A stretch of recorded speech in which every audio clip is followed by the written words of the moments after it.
Howdy, howdy, howdy. Welcome to a Thursday Collection Connection where we're playing that game. It's just an excuse to talk about records. I play the game with my brother, Plastic Eric, over on the Plastic Soundwave Cult channel. Every week, on Monday, he shows an album, and every Thursday, I show an album, and the connected glue is that the album has to, in some way, relate to the album previously shown. Now, lately, we've been having people try to guess in the comments, and we had yet another successful guess from Murdoch Reviews over at Murdoch's Music Minute. And so, yeah, we would love to have some people as engaged as Murdoch and making some guesses in the comments as to what the connection is. We're trying to keep it fairly straightforward here in the beginning, something fairly concrete and factual that doesn't take a lot of interpretation. We're trying to work on some sort of animal, vegetable, mineral classification to maybe clue people into the area that they want to look in, whether it's verbal, visual, statistical, something like that, but we haven't quite worked out what those categories might be. But nonetheless, the connection between Animal Collective's Merriweather Post Pavilion and Washed Out's Purple Noon is as follows.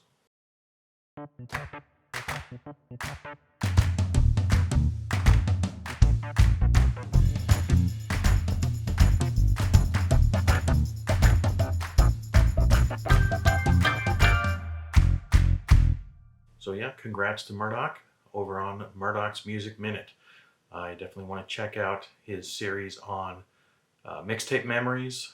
Kind of goes into a format that I myself utilize and have dubbed auto discography, where you kind of take music, you talk about the music, and you kind of talk about where you were in life and the effect that that music had on you in particular. So it's kind of a hybrid between review and sort of memoir, and it's good stuff. So the album Eric showed was Washed Out's Purple Noon. I do have that record along with one other Washed Out record, Paracosm. So I don't have the album that has the theme that was made famous by Portlandia. And honestly, I'm not quite sure what moved me to buy this newest Washed Out album, because the chill wave aspect of Paracosm made it so I literally had a hard time staying awake while listening to it. Very kind of free-floating and dreamy, kind of lull you to sleep sort of album. I would say Purple Noon is much more song-focused, and although there's a sameness that runs through it, I find it a very good listen, and along the lines of Roxy Music's Avalon. Very smooth, kind of R&B, and interestingly to me, sounds very much like a Sade album, which I would not say at all of Paracosm. And it sounds so much like a Sade album that I actually went back and started to buy a couple of Sade albums after this album came out, and I thought, why did I never buy Sade?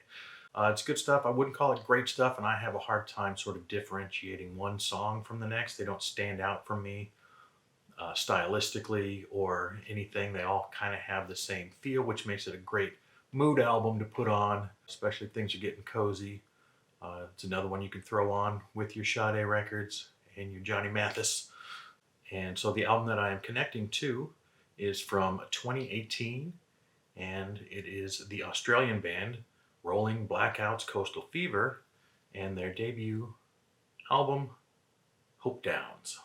So Rolling Blackouts Coastal Fever, quite a mouthful to say and keep straight. But you can see they abbreviated to just Rolling Blackouts CF, which they have done on each of their albums so far. There's been a thread that kind of made its way through the vinyl community in recent weeks, about a month and a half ago, about one's 10 most listened to albums. I thought about doing a variation of that, which would be sort of my 10 most listened to albums of, say, the last 5 years, because I think doing the 10 most of all time will probably hew a little too closely to your 10 favorite records, and I want to save that for a different thing if I ever want to do a kind of a countdown.